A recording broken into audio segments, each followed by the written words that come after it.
Today I'm aboard the Santa Cruz Megatower. It's the CC frame with the XO1 build kit on it. I've had the pleasure of being on this bike for quite a bit of time now. This bike climbs pretty dang well. It's got a really nice pedal platform. It's got a little bit of anti-squat going on. Not too much where it feels like the rear shock's rising, but kind of a middle of the road anti-squat feeling, which has been pretty nice. You can climb out of the saddle and the bike just kind of feels neutral. Doesn't really feel like it's doing anything. This bike has got some decent climbing geometry. They advertise a 76-degree C-tube angle. In the low setting I've been running this bike in, it's got about 467 millimeters of reach, which feels pretty kind of standard to me. It doesn't feel like I'm reaching too far, but it doesn't feel like the bars are in my chest either. I've tried this bike extensively in both the long chainstay setting and the short. It's got a flip chip in the rear end, and noticed some pretty interesting things from that. The bike seems to climb better for me in the long chainstay setting. Kind of keeps the front end of the bike planted.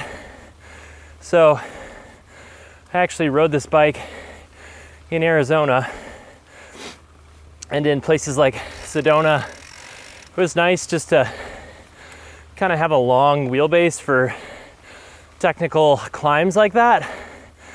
When I brought the bike back to the Northwest, when it started to get muddier, I kind of came full circle and decided that the short chainstays were a little bit more predictable going downhill when it's greasy and sloppy. Time to go downhill. Some of the best conditions ever. I've been enjoying the bike in this low setting lately because it's so easy to just like slap this thing around. The bike just feels nimble. It's really kind of a nice feeling bike to pull, push, and pump over stuff. Like, it just feels like there's a lot of encouragement for me to pump the bars over things. I think that's from the slightly stiffer feeling suspension. Damping. The bottom bracket on this bike is just really nice and low and allows you to corner quite hard.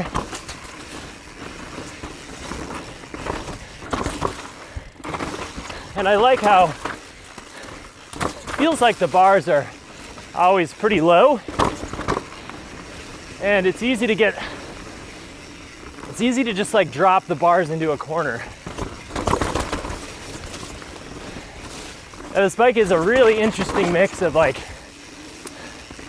it almost feels small, but small in the best ways possible, like ultra nimble, easy to maneuver. It certainly doesn't feel like small as in it doesn't have a lot of suspension. It feels like it's got this bottomless suspension, but in a package that isn't overwhelming at all. This bike definitely doesn't feel as supple as a lot of other bikes. It has a lot more like active feel that really makes a rider want to just grab it by the scruff of the neck and force it into your will. They kind of, I think, took geometry decisions from the kind of long, low, and slack movement and didn't go too hard, kind of just like hit it right in the middle, which after riding this bike for so long, I can respect. It's just a bike that works with you, doesn't really ever get in the way, no matter what you're trying to accomplish. The Fox 36 up front adds to the stiff feel that this bike has.